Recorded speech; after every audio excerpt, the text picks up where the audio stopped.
Good afternoon, everyone, and welcome to our webinar on the silent cyber risk threat in the boardroom. We're really glad you could all join us today and hope you will find it useful. My name is Natalie Donaire, and I'm the Marketing Director for APAC at Diligent, and will be the moderator on today's call.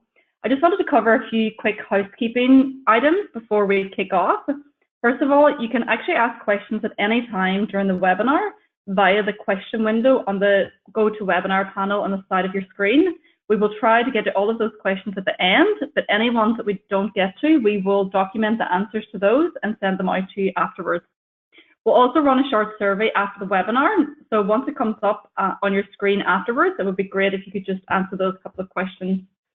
We'll also be recording today's session, so we will send a copy of that out afterwards, and you can share that with any of your colleagues within your organisation. I will now just introduce our guest speakers, Steven and Dottie. So we're joined by Steven Bowman, who is Global Advisor at Conscious Governance. Welcome, Steven. Steven is a seasoned board advisor with a great depth of experience and skill facilitating board reviews and strategic planning processes. He has held numerous senior executive, CEO, and board positions with some of the USA and Australia's most prestigious organizations, as well as authoring and co-authoring our 14 books on governance, strategy, risk, and executive leadership. We also have joining us Dottie Schindlinger, who is our GRC Evangelist here at Diligent. Dottie promotes the intersection of board governance and technology as a recognized expert in the field. Diligent is the leading provider of secure board communication and collaboration tools designed to promote improved performance for boards and leadership teams. So we're very excited to have both Steven and Dottie with us today to bring you this webinar. So I will hand over to you both now to kick off. Great. Thank you so much, Natalie. And it's a great pleasure to be with all of you this morning. I'm speaking to you from New York, where it is the evening. So for me, it's dark outside, but hopefully where you are in the world, it's a bright, sunny day and you're enjoying a good cup of coffee or tea or whatever else you need to get your day started. And it's a great pleasure to be back with my good friend, Steven Bowman. Steven and I had the pleasure of presenting this session live at the Governance Institute of Australia conference in Melbourne in December. And we had such great good fun. We thought, let's do it again and do it on camera this time. So that's why we're here with you today. And hopefully you'll find this session interesting. And at the very least, maybe it'll pique your curiosity and you'll want to do a bit further research on your own and take some of these issues to your boardrooms. So before we get started, I thought I would maybe paint a little scenario just to kind of get us in the right frame of mind. Let's just pretend for a moment that we're the head of a company and we have some part-time employees, and these part-time employees have access to some of the most sensitive information that we own in our company. They have access to very sensitive documents. They are really required to know some high-level secure information in order to do their jobs. But these part-time employees don't receive very much oversight from our in-house security team. They might be using personal email to communicate some of this information.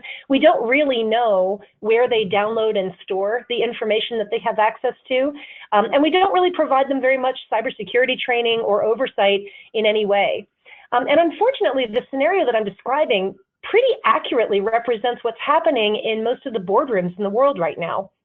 For many companies, their directors are, maybe senior level executives of the company, or they might be outside directors who really are kind of like part-time employees, if you think of it.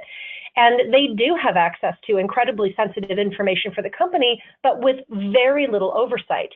And the reason that this is a bit of a concern is that when you think about the kinds of problems that having too little oversight and too much risk can present from a cybersecurity standpoint, it can be a bit concerning. And let me just share with you one example of how this can go wrong. Just about a year and a half ago, General Colin Powell, former Secretary of State of the United States, was communicating with some colleagues who also served with him as directors of the board of Salesforce company. And the information that they were sharing back and forth had to do with a number of different things, including the company's acquisition targets for the next 18 months. And that email, he was conducting this conversation via his personal unsecured email, and that information was leaked. It ended up being posted in a site called DC Leaks, which is a WikiLeaks site. And the next day, that information made it to the front page of the Wall Street Journal. And that breach basically impacted not only Salesforce's share price, but it also impacted their ability to continue on with their acquisition program that they were planning to do, because all of that had been leaked. And so that really impacted their ability to actually engage in meaningful conversation with any of those target companies. So it's a good example of even someone who has a great deal of knowledge about cyber risk and cybersecurity, someone like Colin Powell, can do something. The broadcast is now starting. All attendees are in listen-only mode. Natalie, are we okay, or did we have some audio issues? Sorry, I think there was actually some audio issues. Sorry. I think we're going to have to just go back, Dottie, one slide. Sure. Something happened. Sorry, everyone. We just realized that we just had an audio issue there now. So as I was saying, basically, I want to just, before we dive too deep into the weeds of cybersecurity and cyber risk, I want to just paint a scenario for you. Let's pretend that we're the head of a company and we have some part-time employees who have access to some of the most sensitive information that our company owns. But these employees are not given very much oversight over what they're allowed to do with that information. They might be allowed to send that information as attachments using their personal email addresses. They might have the ability to download and store that information on personal drives and personal devices without much control from the company's IT team. And the scenario that I'm painting is a pretty common one because it pretty well describes what most directors of boards are able to do. Our board directors tend to have access to some of the most secure information that our companies own, and yet they tend to have fairly little oversight by the IT team or by any part of the company that might put any restrictions on what they do with that information. And the problem with that, of course, is that that invites risk. And so, you know, there's quite a bit going on in terms of cybersecurity and cyber risk, particularly in Australia and the APAC region more generally. And just to share with you an example of how this kind of risk can play out, this is a story that goes back now a little bit over a year, but the former Secretary of State of the US, Colin Powell, was on the board of Salesforce. And he was sharing information in preparation for an upcoming Salesforce meeting with some colleagues that also serve on that board. And they were passing back and forth a 91-slide deck that included all of Salesforce's acquisition targets for the year. It had a number of sensitive pieces of information included. And unfortunately, this was being shared back and forth through Colin Powell's personal email. And it was hacked, it was leaked, and basically then got posted on a site called DC Leaks, which is part of WikiLeaks, and ended up in the Wall Street Journal the next day. The problem with this, of course, was this was well in advance of the board meeting. It completely derailed their acquisition program for the year. You know, they had a number of targets. They really had to completely change that strategy, and it also negatively impacted the share price. It could have done a lot worse than that. And so I think when we think about the level of risk related to cybersecurity, we have to be conscious to know it's not just about bad actors trying to hack into our systems and do really nefarious things. It's also just about kind of well-meaning, well-intentioned foibles of us. We humans represent the greatest source of cyber risk there is, because we can do some kind of boneheaded things sometimes. We can do things like, you know, post our board meeting materials in our personal email that's easy to hack. So what we want to do is share with you some insight that we gleaned from a report that we did recently with Steven Bowman here, Conscious Governance, and also with the Governance Institute of Australia, to try to take a little bit of a pulse check on the current state of cyber risk and cybersecurity practices of boards in the APAC region. We'll share with you some of the findings from that report, and then I want to invite Steven to also chime in on what we would consider some of the best practices and some of the things that we'd like to recommend that you address in your own boardrooms and speak with your directors about. So this particular survey we conducted both online as well as some follow-up conversations with a little over 100 organizations. And some of the key results that we want to share with you, not too surprisingly, email always sort of comes out on top as a way that directors communicate with one another. And that's not too surprising because, of course, email is a way that we communicate with everyone about everything. But unfortunately, about 80% of directors are using personal email to communicate with fellow directors and management on some fairly sensitive issues. And what we don't know is whether or not that personal email is encrypted or secured in any way. What we know from other work that we've done is that most likely it is not. The most common systems that we find directors and senior leaders are using are things like Gmail, Yahoo Mail, AOL. All of those systems have been breached in recent years and months. And really none of them are considered particularly secure. They're not encrypted. The data is just basically attached. It's not encrypted or password protected or anything. And so it's very easy to breach these systems, which I think invites quite a bit of risk. We asked, whether or not they use personal email. 80% said they do at least occasionally, but about half said that this is their primary form of communication. So clearly there's a bit of work that could be done on that regard. We also wanted to know whether or not directors are using personal devices to conduct board business. About 41% are using a personal laptop as opposed to a company-issued laptop to conduct board business. Now, this might not inherently be a very dangerous situation, except that we just don't have any idea whether those personal devices are required to lock after a certain number of minutes, whether they require a password at all in order to start them up, and whether or not the data that's stored on those laptops has been encrypted or is secured in any way. So there's another kind of opportunity, I would say, for IT directors and lead directors to get together with the board and say, we can do a better job than this. Let's just make sure that you're doing everything appropriately. If you're going to be using this device, let's make sure that you're using it in the right way. And then, of course, really most importantly is let's make sure that you're using the right kind of software and not unsecured communication channels to conduct board business. You really want to be using something secured like a board's platform, like a secured messaging app, something like that to make sure that things are not being lifted, and stolen or breached. And one of the things we think might be a cause is that there really is not a lot of oversight happening on the part of the IT or data security team in terms of what the board is actually doing. We asked who sanctions how the board communicates. And the answer really was that about 65% are sanctioned by the board chair or the lead director. About 28% have sanction from the audit or risk committee, another 21% from the corporate secretary or the general counsel, but only 7% are having the IT team or the data security team oversee and recommend specific communication methods to the board. So once again, this is a really great opportunity because you can really partner with your IT team and look at this as an opportunity to bring them more fully into the boardroom, have them start to kind of look and review what the board is doing and make some recommendations there. Stephen, I want to invite you to talk a little bit about that idea of how the IT team and the board might partner differently together and what the results of that might be. Yeah, it's a great conversation that very few boards are having. And just this weekend, I was doing a merger with two large organisations, and we were having the conversation there about what are the risks that are likely to come up because of the merger that we hadn't otherwise considered. And I steered them in the line of cybersecurity, and I said, how many of you actually had the conversation about not only during the merger but after? What have you got in place to actually protect your most valuable asset, which is the data that represents all of the clients and the customers and the consumers you've got? And they hadn't had a conversation about it. And I said, well, is it an IT issue? And they all said, yes, it's an IT issue. And I said, well, guess what? It's not. It's more of it's a conversation you've got to have at the board level, which brings in some IT expertise and maybe brings in some IT perspectives.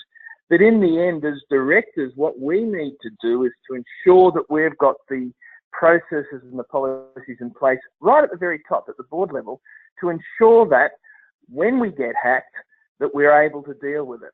And one of the great conversations that came out of that, and this is only 3 days ago, one of the great conversations that came out of that is it's not a matter of if you're going to get attacked or hacked. It's a matter of, well, you probably already have been and you're just not aware of it. Or if you haven't been, then you will be. And quite honestly, those out there who are doing the attacks and are trying to get into your security, they don't actually care who you are or what you represent. They're just doing it because they can. And so the conversation around that board table, actually the strategic planning session that we were running, the conversation there went to where it needed to go, which is, okay, so what do we need to know as directors? And that's a conversation they're going to have every month for the next 2 years and starting to educate themselves. Bringing in the IT people to give an insight from that perspective, but also looking at, so what have others done that have actually been hacked? What have they learned from that? What can we learn from that? Particularly these two organisations are in the health sector. They are just big, fat, red targets. And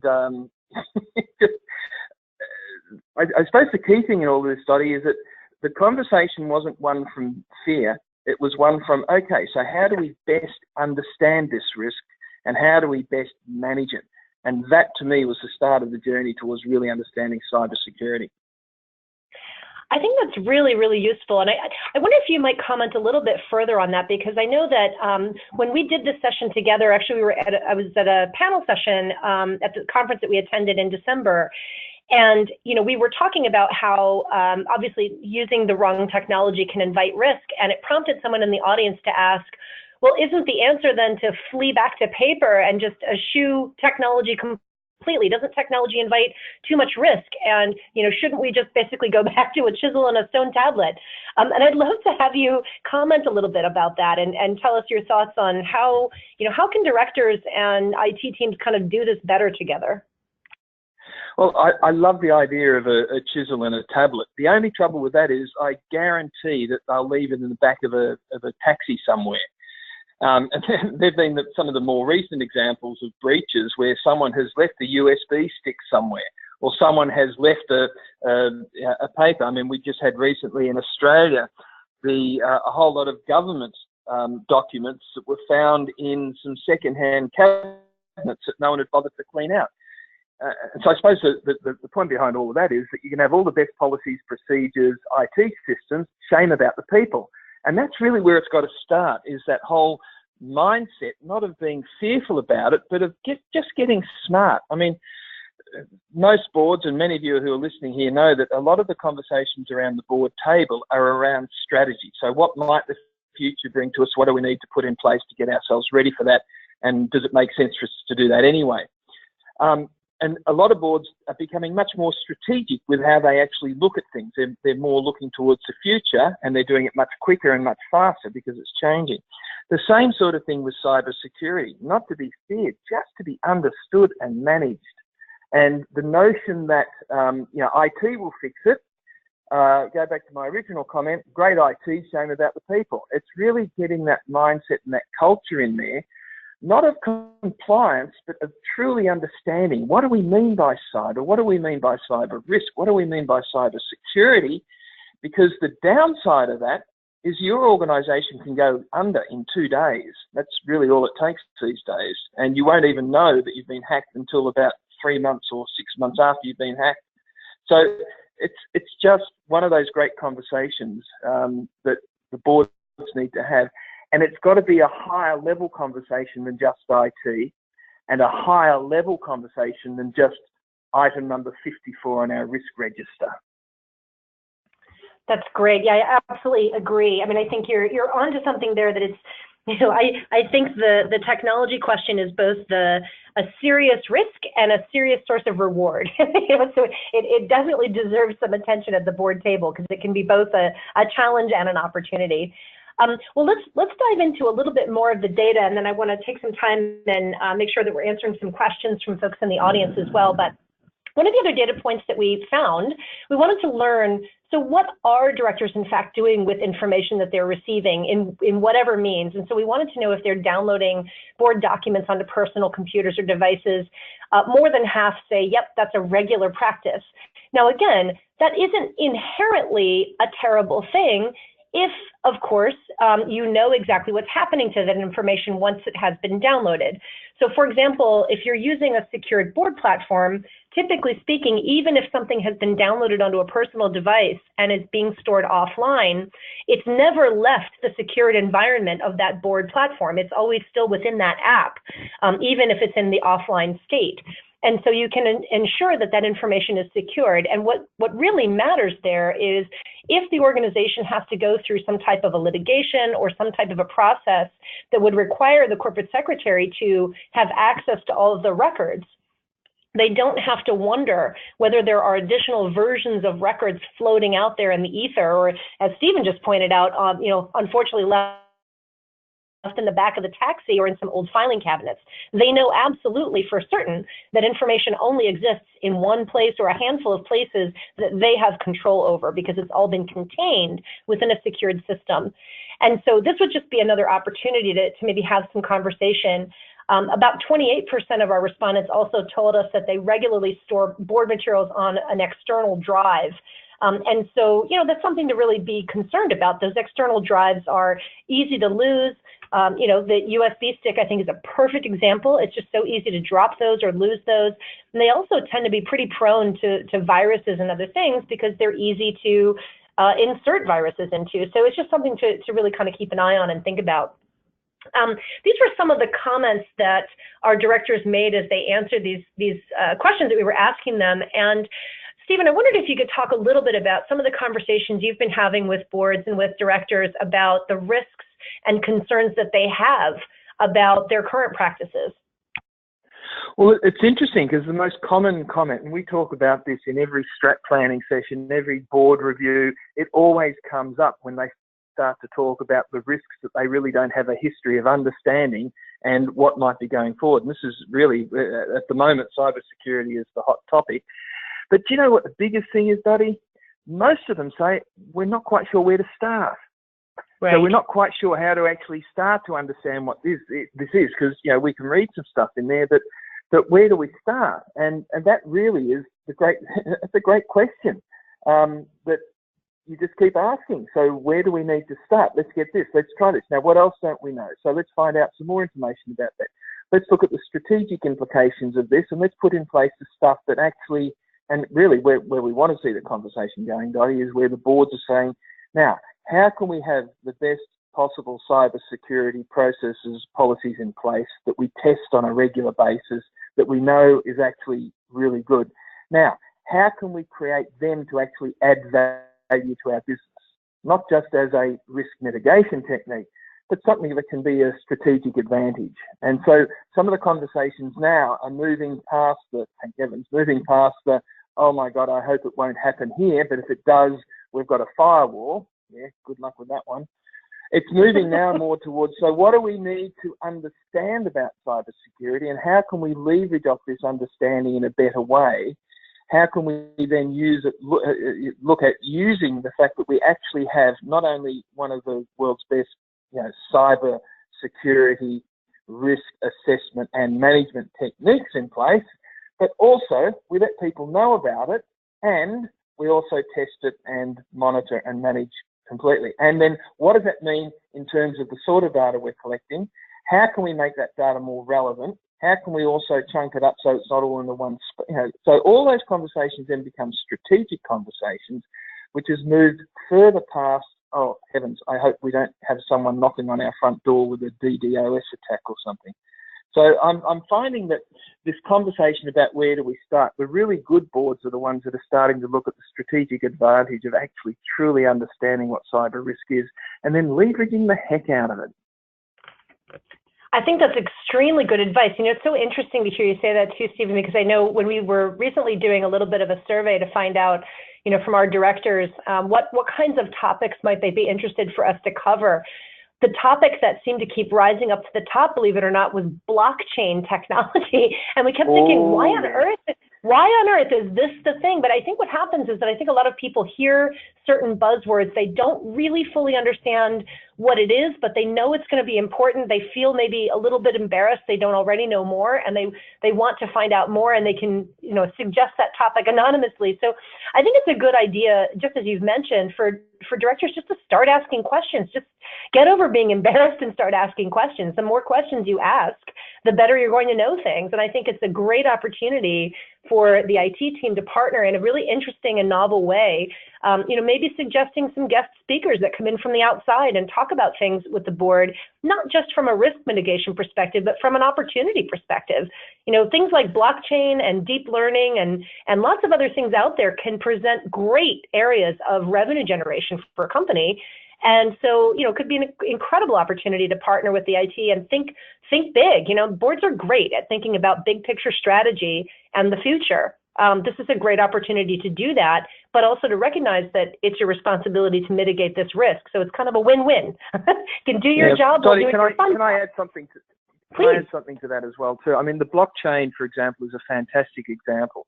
The buzzword out there is cryptocurrencies, and most people have such points of view about what a cryptocurrency is or is not, that they actually have no idea that what they are. And, 90% of them are rubbish and potentially scams. But there are certain criteria that make up a good cryptocurrency, for example. Our boards need to know what they are. There's only two major criteria that make up a really good cryptocurrency, and that is it solves a problem, and number two, it's got a limited supply. And then from that, when you start to look, well, what problem are some of these solving? Then it's the problem that's being solved, not the fact that it's called a Litecoin or a Bitcoin or a whatever it might be. So actually understanding what these things are, not what everyone else is telling you they are. And this becomes a really strategic conversation around the boardroom, because the blockchain stuff has started to absolutely explode, not just in the finance field, but it's starting to in the health field. And just understanding the possibilities and the potential of this in a very different way is what's going to give a lot of advantage to those organisations that are willing to have those conversations. And then the other part of that, I just share this story because I thought this just piqued my Australian sense of humour. There was recently, I think it was in Switzerland or somewhere, I can't remember which country it was, there was a cryptocurrency exchange, and it was essentially one person and a bank of very, very powerful computers. And so they had all the best security in place that no one could hack into them.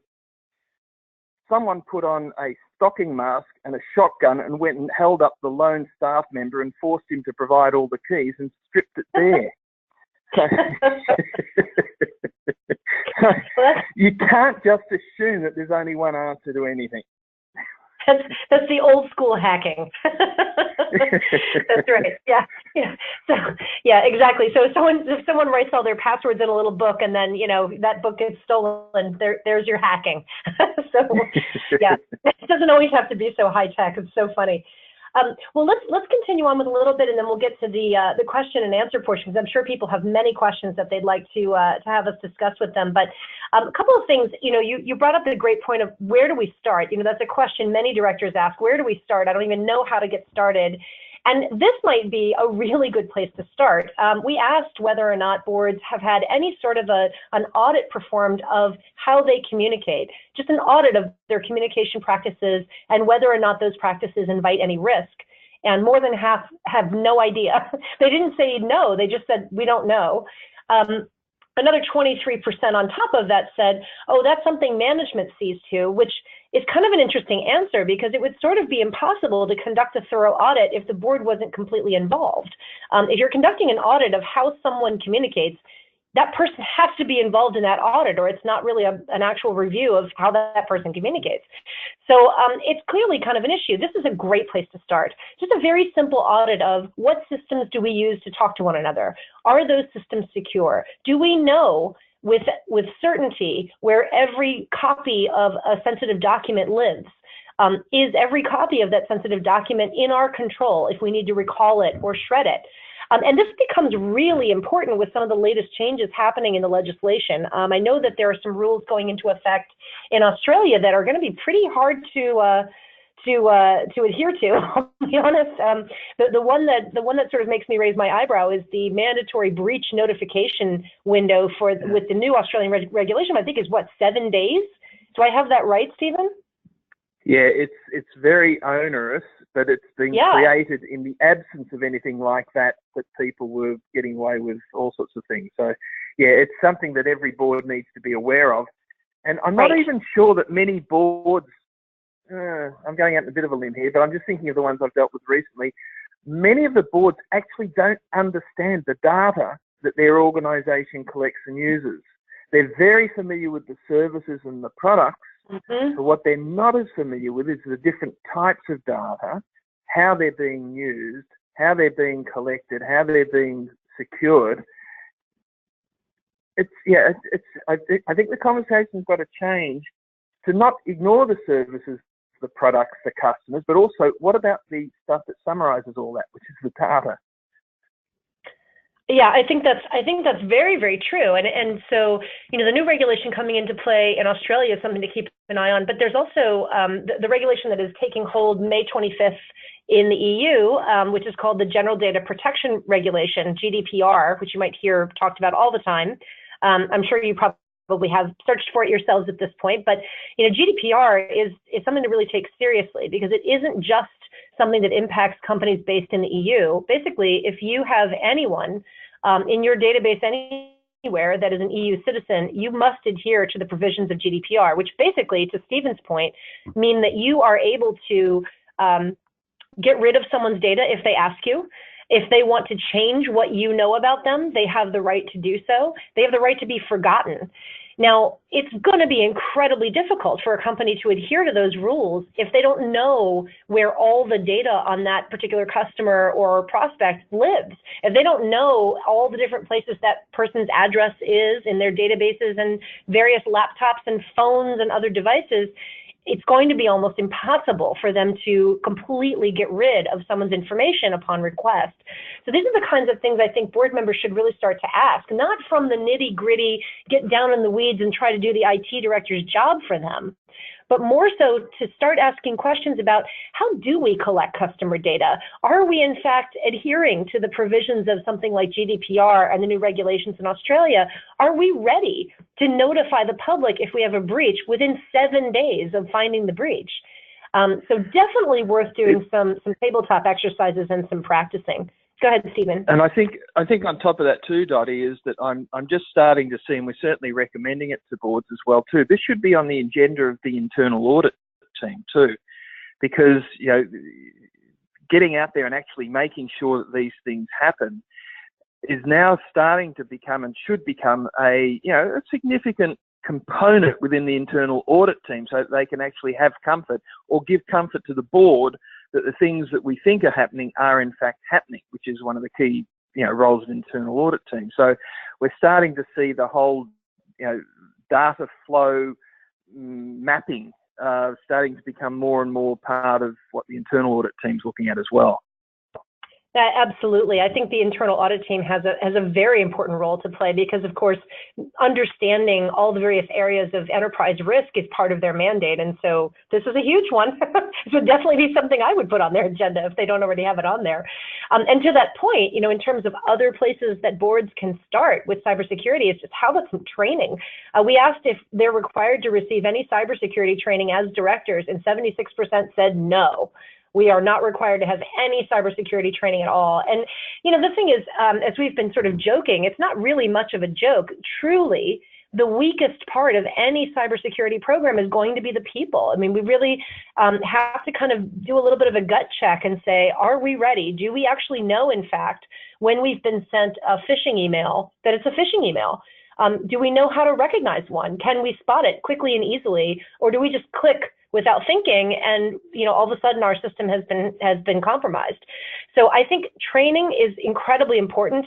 When we have asked the very small handful of companies that do provide training for their boards, how frequently do they offer that training? The vast majority of them say once, not once a year, once.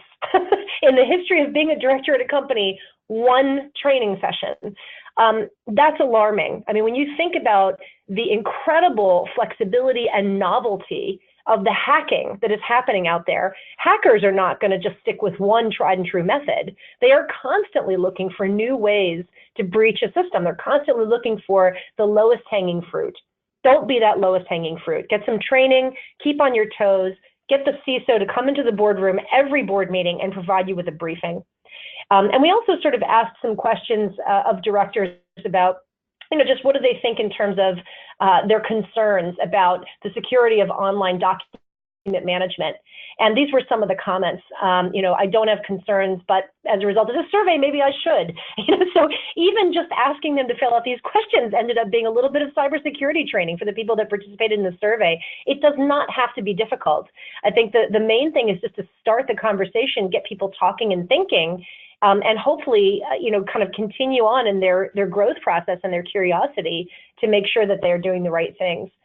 Steven, do you have anything that you want to add on that point? One of the things that I'm still finding missing a little bit for a lot of boards that we chat with, that I'm fortunate to be involved in, is it's all very well, again, to have a really solid process and policies for cybersecurity, and that people sign off they've been done, and all that good stuff that you'd expect. But a bit like disaster recovery planning, have we tested it? Have we actually gone through and made sure that all these things work? Because it's a great idea to think they work, but there's also the other element is to actually test them out. So like any good disaster recovery plan, for example, at least once a year, you should go through and actually test out the phone numbers, the processes, the contracts, all the stuff that's in place to actually help you manage whatever disaster might occur. Same thing with a cybersecurity readiness and also response. Test the darn thing out and just make sure that everything that you put in place is actually what you think it is, because I guarantee some of it won't be. So that's the other thing which is really quite interesting to look at, to actually go through and almost concoct the breach and look to see how that cascades through the organisation. Very, very interesting stuff. I think that's an incredibly good recommendation. I know that there are some organizations that we work with here in the U.S. that will come into the boardroom and do a simulated, what they call a tabletop exercise, where they basically simulate a breach, and they'll kind of give you the scenario, they'll give you some information, and then basically the board is to try to address the situation and respond to it according to whatever disaster recovery business continuity plan they have in place. And it's a very useful exercise because it will show you instantly any holes that exist in the plan itself, or lack of awareness on the part of the people that have to enact the plan of what it is that they're supposed to do. And you can only imagine, if your business continuity disaster recovery plan only exists, maybe kind of in a couple of places that are on internal drives within the company, well, what happens if your system gets attacked with a ransomware attack and the ransomers, take control over all your systems and are holding all of your data for ransom? Well, you can't even get to your business continuity plan to know what it is you're supposed to do. So it's definitely worth making sure that you've got some things stored in secure cloud-hosted solutions and places you can get to from outside the system in case the system itself is what has been compromised. So what do you think about that? The thing that I'd add to that, that's really important what you're saying there, Dottie. The thing I'd add to that, and as you're going through that sort of testing phase, have your policies and procedures in front of you. And from the board's perspective, what I'd be asking as a director is, okay, so what have we learnt? And is our policy, is our procedure, whatever we've got in place here, is it actually adding strategic value? And if you're really, really smart, you'll then also be saying, and what are the different revenue streams or business opportunities for us doing this? What does that create for us as well? So you can actually use it as an impetus to not just protect against and manage, but also to possibly look to see what you could do that might actually leverage different sorts of businesses that come from your understanding of this. That's exactly right. And then just to maybe provide some very simple action steps that you can take, first and foremost would be go back to your boardroom and the very next meeting suggest that you have a conversation about, do we in fact have any policies in place around how the board communicates? And if not, develop one. Come up with some norms. What systems should we be using? If we have a secure board communication platform, let's make sure it's the only thing that we are using to communicate secure board information. Let's go back and say, if we don't have a secure board platform, why don't we? Should we get one? And then how do we store information? Where do we store information? Who knows where that information is stored? Can they retrieve it if needed? Are things cloud hosted so that if our internal systems are compromised, we still have access to critical documents? Can we function in the event of a cyber attack? Really have those hard conversations and think all of that through and engage the IT team and outside experts if needed to make sure that you go through the checklist.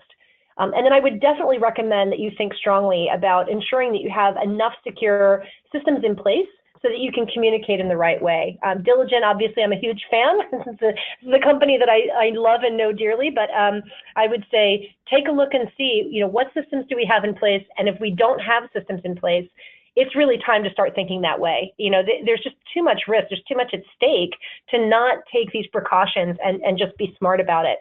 And then finally, just take a look at how the directors are communicating.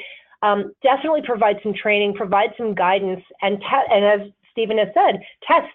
Do some testing. Make sure that your plans and your policies, your procedures are actually something people will follow and can follow appropriately, and that they work. That's incredibly, incredibly important. So, Steven, any final comments there? And then I think we should open it up to some questions from the audience. So, any final thoughts there before we do questions? I'd love to hear from the audience. But the one thing that I think is a great take home from this is to look at things from, okay, what are the questions that we as a board need to ask you? So actually start to formulate what some of the questions are. Even if you have a cybersecurity processes and policies in place, what are the questions that we're not asking that we should asking? Because therein lies a lot of strategic conversation. What haven't we asked that we should ask? What are the questions that we haven't even thought of asking that if we did ask would give us some insights that we wouldn't otherwise have? Now, what are the choices that we've got available to us here? Because there's more than one way of doing anything. So what are the choices that we've got? And where will these choices hold us in 2 years or 5 years? Are the choices flexible enough so that we can actually look at what the options might be? What are the possibilities that this creates for us? Are there other business opportunities, other business possibilities? Working more closely with down the line part of the value chain of other organisations. Maybe we can work with them, because you're only as good as the information coming in or going out of your organisation. So what about some of our partners and our stakeholders? What are some of the possibilities that we can actually co-create with them in a way that makes us almost unassailable in the marketplace in terms of market share and so on? And then what's the contribution we can be here? Because one of the things is, look, we're all learning. It would be really nice to be able to share some of those learnings as well too. So what is the contribution that we can be to our partners, to our stakeholders, to our customers? It's not just let's do it and keep it all a secret. My view, and it's a pretty strange point of view, but my view is, hey, hang on a second, the world needs this information. What is it that we can do that will actually be a contribution to everyone that is involved with us?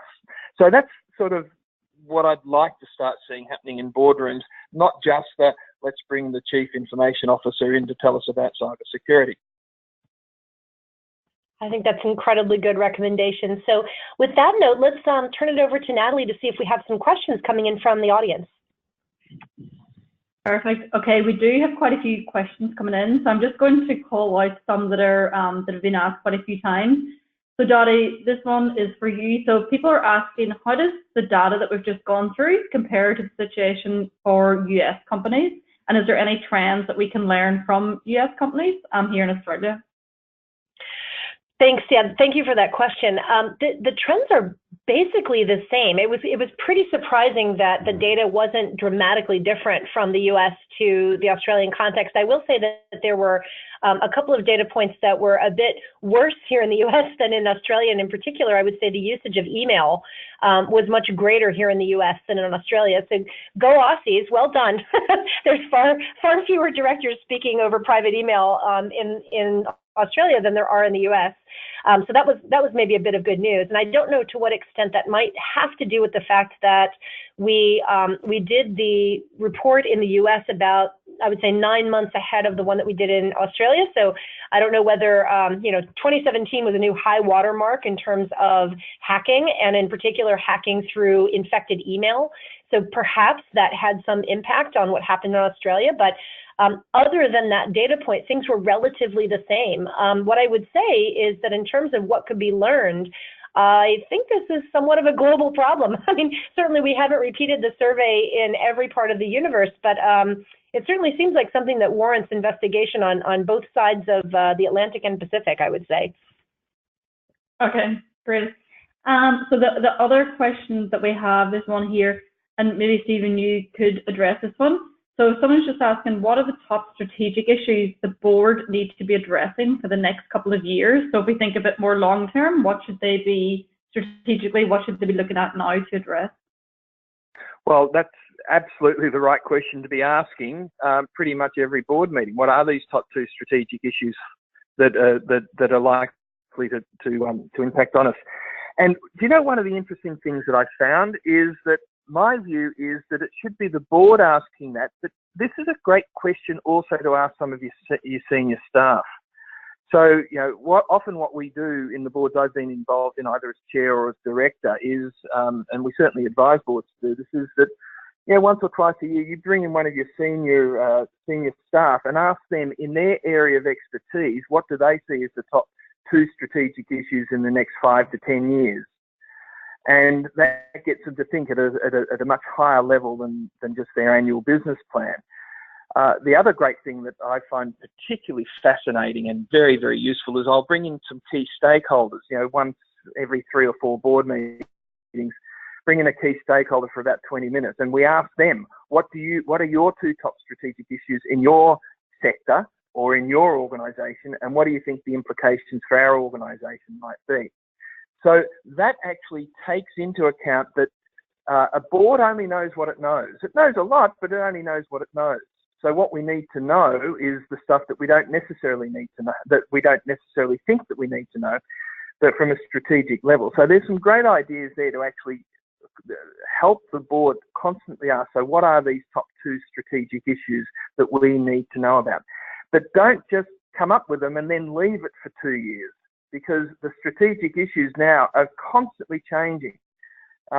So now we're finding that the things that are really entertaining a lot of boards' attention at the moment is the whole notion of data and information.